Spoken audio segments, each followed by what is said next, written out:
Good morning and welcome to Fat Cow Farm. Peter here. Now guess what? The weather has finally broken and we've got some actual decent rain. So as you can see behind me, our waterfall is now running. So for those who have been following us for a period of time now, you would have seen that hadn't stopped for quite a few years, and then all of a sudden we had about 10 months of no activity through the waterfall, which is a contributing factor based on the hydro plant. And with the investment that we're going to put into the hydro plant versus the regularity of the water coming through, I was weighing up a few different options. And this leads us back to the events that we're dealing with. Okay, so we've got drought on one side, and then we have excess rain and flooding on the other, which then brings us back into that when we have those excess rainfalls where it's just running off the ground and things like that, that's where you need to be able to harvest as much as you possibly can before it leaving the property. So as the waterfall comes through, that meanders its way back through the property and then is topping up one of our dams at the front. And so within, really, we're probably looking at over only a couple of, how long has it been? 6 weeks, 7 weeks, I suppose, since the rain sort of started. We've hydrated the soil now already, and we hydrated that soil with about 125 mil. So that was absolutely fantastic. And now what we're finding is that with this rain that we have, we're topping everything back up. And so it's not making its way all into the soil now because it is hydrated. We're now starting to harvest again back into our swales. So as you can see behind me, on cue, we've got mows into the swale, which is full. So that's running through here. And then if we look back this way, you can see how full the swale actually is. So it's absolutely chock-a-block. And then what we have here is our Swale Spillway, and that's still running off now. So typically what happens, and I'll be able to measure this, is that these swales here, once they're full and overflow, it's around about that 5 to 6 day period before it's all gone and absorbed back into the soil. But then it's got time really to penetrate deep. So as you can see here, we've got our overflow, and that's running back into this little nature creek that we have, which joins up with the waterfall.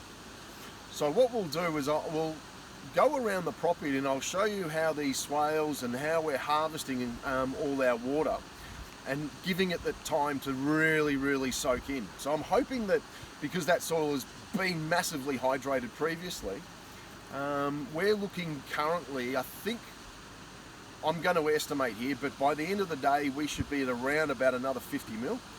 So that gives us a total of about just over 200 mils over the last week and a half, I suppose. And totally unexpected, but so happy that it's actually coming, because now that this is like the perfect timing for us. We've only really got a month left of winter and we're into that spring, and this hydration in the soil should give us that real big bang that we need to get those seeds germinated. So anyway, we'll go for a bit of a drive around the property, so I'll see you soon. Alright, so here we are up on the Fat Cow Farm's worst sort of paddock, and this is where we've put all the keylines in, and you can see all around me. And if we turn back down, you'll be able to see all the cut lines running through. And these ones, geez, I'm thinking they're pretty much close to around about that 2-year period now. And what we're going to be waiting for now is once this rain finishes, boom, we'll start doing some more key lines in between what we see here. But as an example, you can see this green grass area. finding is that this part of the property was all just dust and clay, and so you can see that sort of luminescence coming through, and all this new grass that's coming back up through these key lines. So what we're finding is that, as not with what we've got now, this is all sort of shower stuff, but when we get that really big heavy rain, it stops at these key lines and pulls behind and really has time to soak in. And this is just a prime example of really what's going on. So if you look back out this way, you can really see that luminescence starting to come through. And this is really what it was all about. It was trying to get these pastures up and running so they're sustainable for the cattle, sheep, goats, that sort of stuff. And like, yes, we are. I've just shooed off a couple of kangaroos, but we're also feeding a lot of the natural wildlife coming through, because in the bushland, it still hasn't had time to really soak in and get that sort of growth that we're looking at. These are a little bit exposed, so when that sun does come out, we get that big punch. But with your key lines, it's all going super well. And like I said, there's about 2-year-old, and once this rain sort of stops and we can work comfortably, we'll bring the tractor back out with the ripper and spend a day out here and just get these new key lines really cut in, so we've got that double running basically down the hill. And that will then satisfy me for the needs that this keyline system actually does work, and then moving forward from there. All right, so what we'll start doing is we'll head back down the property and we'll show you more of these swales and how we're harvesting the water, and we've got overflow going on now. So yeah, I'll see you soon. All right, so we're just heading back down, and we saw where we've got a bit of water catchment. Now, this is a sort of typically a steeper area, so we are getting a lot more runoff coming back through these sections of key lines, and as you can see, pretty much all the way through, we've got that water being harvested where it's not running back down to the main swale. So that main swale down there is purely just from vertical rain coming through, and that's filled up very quickly, but we're holding it up. And this is exactly what the idea was, is that when it rains, and if you look back over the grass,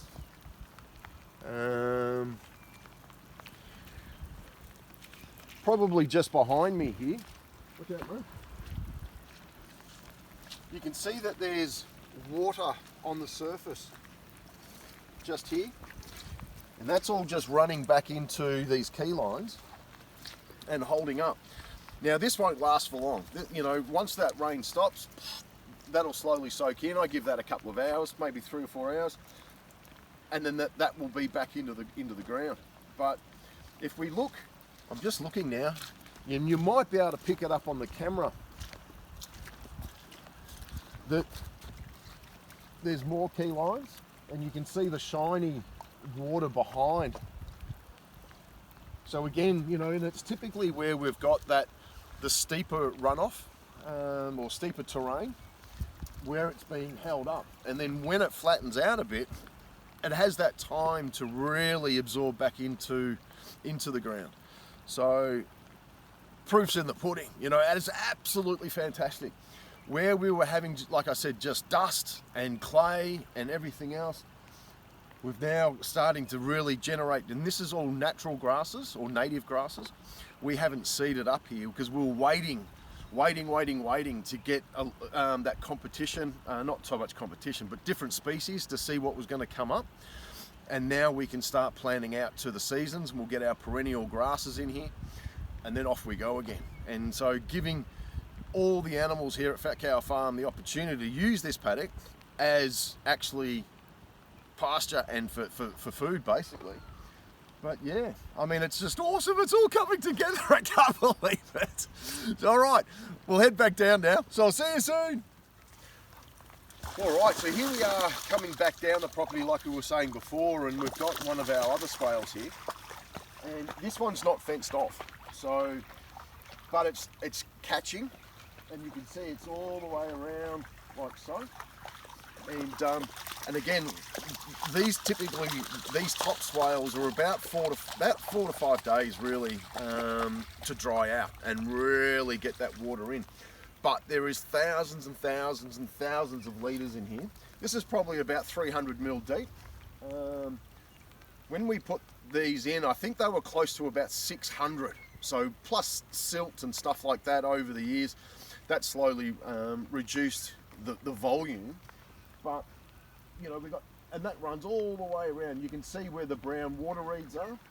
That's typically where we've got the course, and this is on contour with a slight fall back to that creek where the waterfall is, and that's the spillway for this.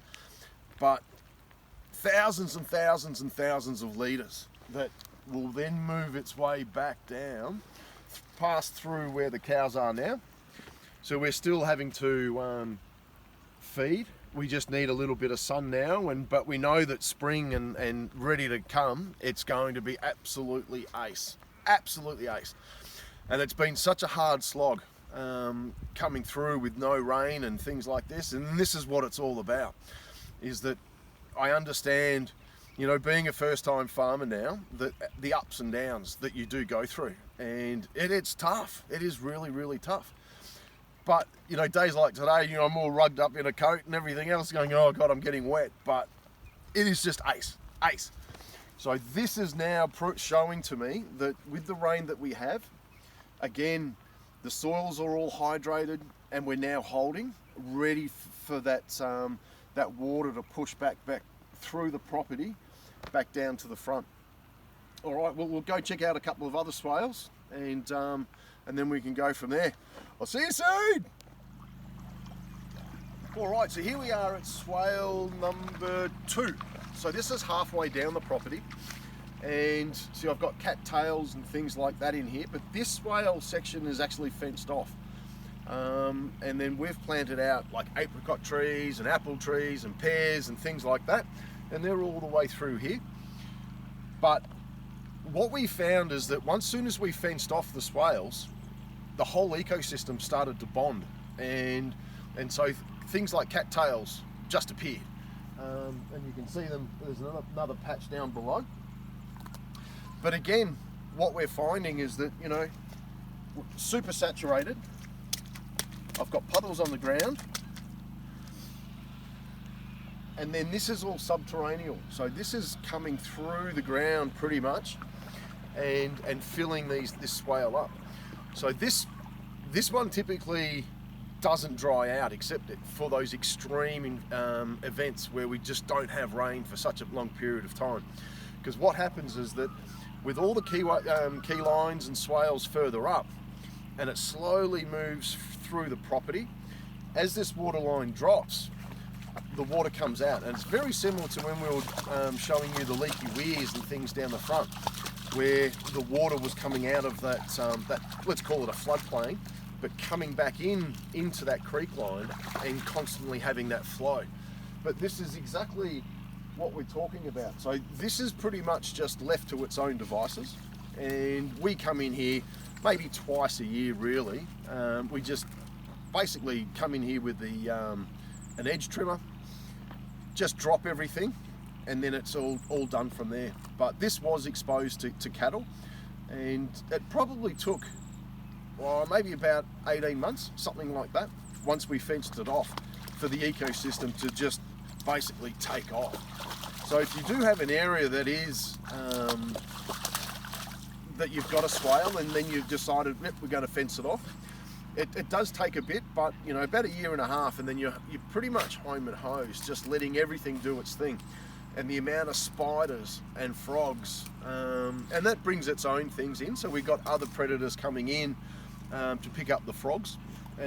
But we've also found that we're looking at a heap more bird life. Like we're getting a lot more kites. We've got a family of wedge-tailed eagles that we've seen, you know, just cruising through, picking up frogs and snakes and things like that. So kookaburras is another one. But it's just full on the way that it all works. But this was dry, and now it's full.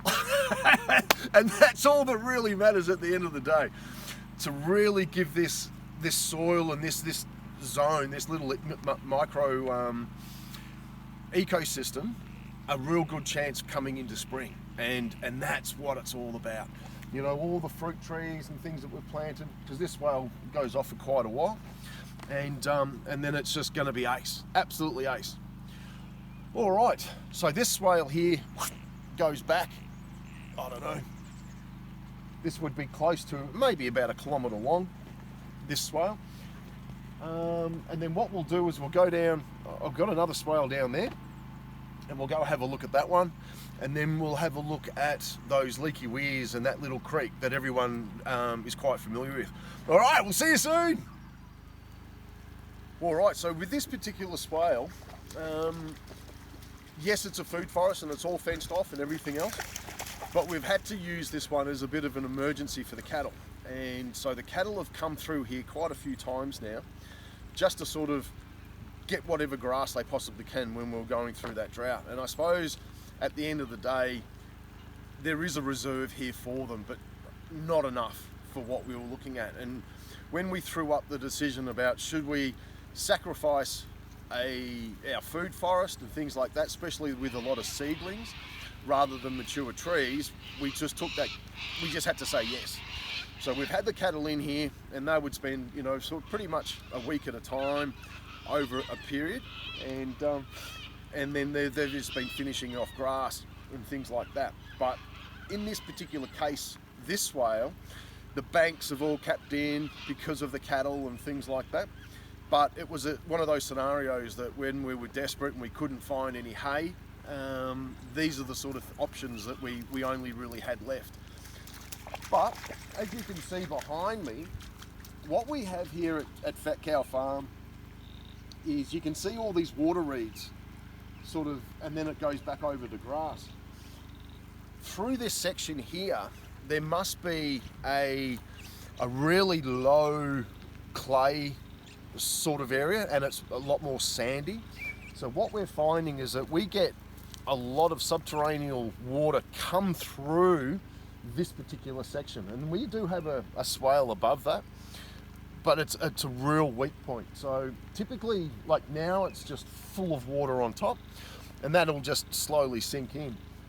But where the perimeter of these grass reeds are, or the water reeds are, you can see really what's going on. And it's quite interesting because over spring, like, that'll just go absolutely crazy with growth.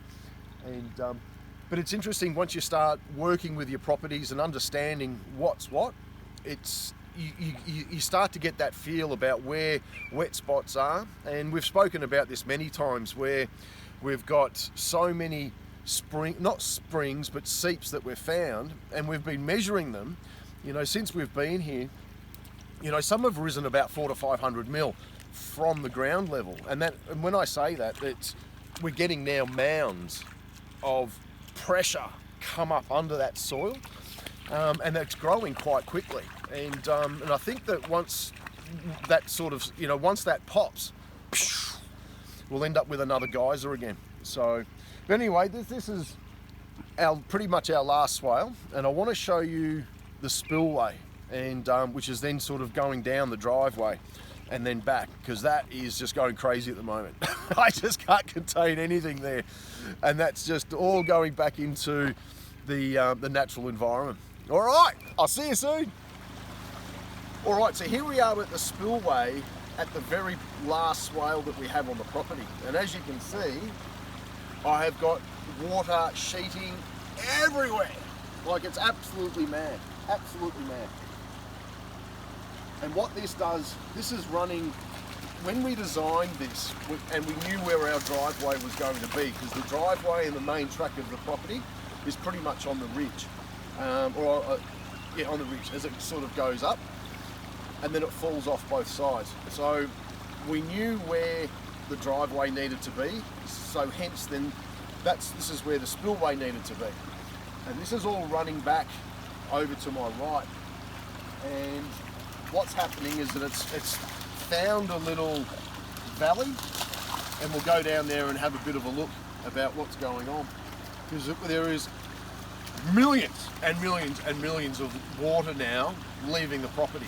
And we've spoken about this before, about is there any possible way of harvesting everything? And there's not.